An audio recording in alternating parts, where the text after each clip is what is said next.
आज घर में अकेली थी। राधा काम करके जा चुकी थी, रविवार ऑफिस जा चुके थे और मैं सारा काम निपटा के रेडियो पर गाने सुन रही थी। सुनते सुनते नजर शर्मा जी की बैल्कनी में टंगे पिंजरे पर पड़ी, जहां एक प्यारा सा मिट्ठू था, एक खूबसूरत बोलने वाला मिट्ठू जो अब बंद पिंजरे में चुप सा हो गया था।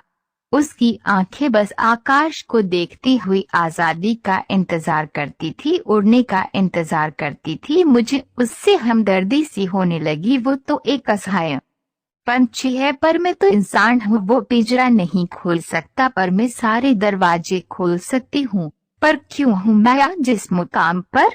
माँ पापा की चहेती, भाई की जान और हर एक फंक्शन की जान थी मैं। मुझे आज भी याद है, कॉलेज के उस फंक्शन में मेरे डांस परफॉर्मेंस के बाद वंस मोर की आवाजें आ रही थी। सारे टीचर्स और प्रिंसिपल सर मेरी माँ को घेर कर खड़े थे, तारीफ करते नहीं थक रहे थे। यही नहीं, मैं कॉलेज टापू पर भी थी। मेरे यही सारे गुण देखकर रविवार मर मिटते थे मुझ पर और मेरा हाथ मांग लिया। घर नौकरी सब अच्छी देखकर पापा ने भी मेरी शादी कर दी। पहला 1 साल तो प्यार मोहब्बत में कुछ ऐसा गुजरा कि पता ही नहीं चला। रविवार की दीवानगी थी ही कुछ ऐसी थी, लेकिन वो दीवानगी सिर्फ दीवानगी नहीं थी, एक ऐसा पिंजरा जो मैं मेरे लिए तैयार कर रही थी, जिसमें अब मेरा दम घुटता था। मेरी खूबसूरती कोई और देखे तो रविवार बर्दाश्त नहीं कर सकते थे। कोई मेरी कोई तारीफ करे, ये भी उन्हें अच्छा नहीं लगता था। मैं ज्यादा सजू सवरू तो ताने मिलते थे एक कंपटीशन में भाग लेने के लिए। जब मैंने रविवार से पूछा तो उन्होंने कह दिया कि मेरी बीबी बीच बाजार में नाचे मुझे पसंद नहीं। क्या मेरी कला जो पूरी दुनिया पसंद करती है वो अब बाजारू भी हो गई थी।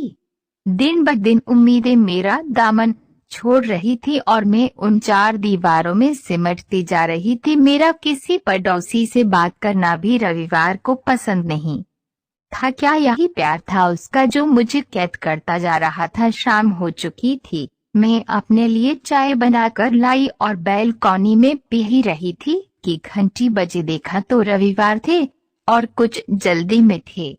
पूछा तो कहने लगे कि मीटिंग है और उसके बाद पार्टी लेट हो जाऊंगा आने में। मैंने कहा कुछ जरूरी बात है तो कहने लगे फिजूल में परेशान न करो, जल्दी से सूट निकालो, मुझे जाना है। पता नहीं मेरे अंदर कौन सी लहर दौड़ गई कि मैंने कहा फिजूल नहीं, बहुत जरूरी है और आज सुनना होगा। रविवार गुस्से में मेरी तरफ देखने लगे। मैंने भी उनसे आंख से आंख मिलाकर कहा, आज मेरी गुरुवार माँ का कॉल आया था। उन्होंने कहा कि आगरा कथक फेस्टिवल में मैं गुरुकुल को रिप्रेजेंट करूँ। यह सुनते ही रविवार का कटाक्ष मेरे कानों में पड़ा। वो कुछ बोलते इससे पहले ही मैंने कहा, पूछ नहीं रही हूँ, बता रही हूँ। कल आगरा के लिए निकल जाऊंगी और हाँ, अभी मुझे टिकट्स करना है, जा रही हूँ।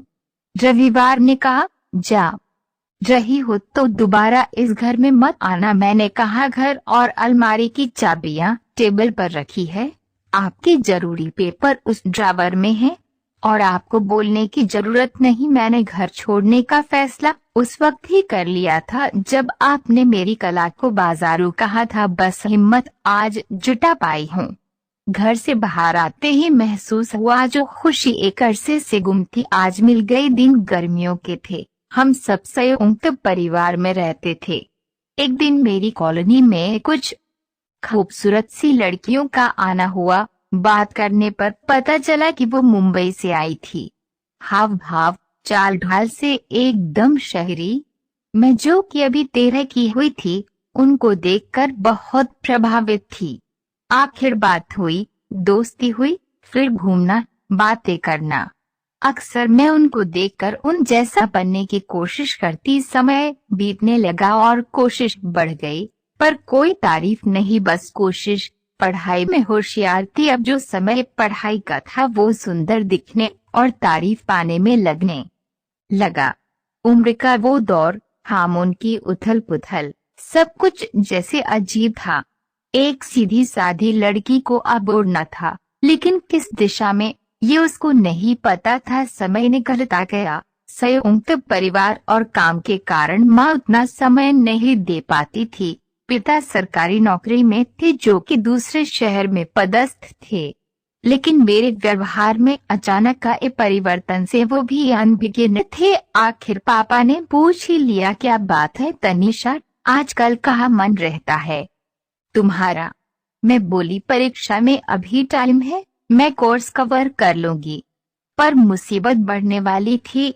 उन लड़कियों ने ये बात भांप ली और फिर शुरू हुआ वो दौर जिसकी मैं कल्पना भी नहीं कर सकती थी। उन लड़कियों ने मेरे कद, रंग, वजन और हर उस चीज का मजाक बनाया जिसको लेकर मैं संवेदनशील थी। एक अलग ही तरह का दबाव महसूस कर रही थी।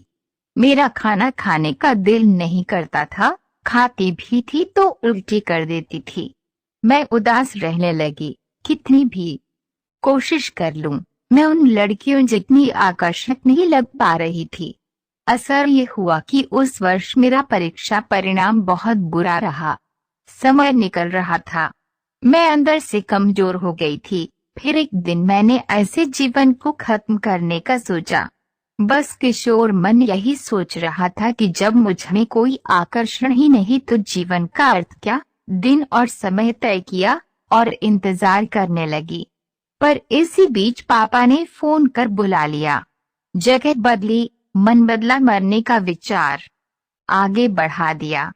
सोच वही ले जाती थी, मैं सुंदर नहीं, मोटी हूँ, कद कम है, रंग दबा हुआ। इस दबाव को झेलते हुए एक दिन अचानक एक अंदरूनी ऊर्जा महसूस हुई, जैसे कोई हाथ पकड़कर मुझे इस स्थिति से निकल रहा था। मैंने खुद तय किया है कि कुछ तय समय तक मैं सिर्फ सकारात्मक बातें पढ़ूंगी और देखूंगी। मुझे अच्छा महसूस होने लगा था, भूख बढ़ गई, चेहरा ठीक हो रहा था, थकान भी कम हो गई। मैंने फिर एक दिन हिम्मत करके वहां के बच्चों से दोस्ती की और शाम को रोज बैडमिंटन खेलने जाने लगी। सब कुछ जैसे सही हो गया था। नए दोस्त, नया माहौल, सब अच्छा था। फिर वापस जाने का समय आया। घबराहट, डर के कारण हालात खराब थी, पर जाना तो था। अगले दिन वापस आ गए। उन लड़कियों का ग्रुप सामने से जा रहा था, हंसता हुआ, पर मैं स्थिर खड़ी देख रही थी। न कोई डर, न दबाव। अपने अस्तित्व का पहला अनुभव उसी दिन हुआ था। मुझे और उस किशोरी के लिए ये जीवन की अमूल्य सीख थी।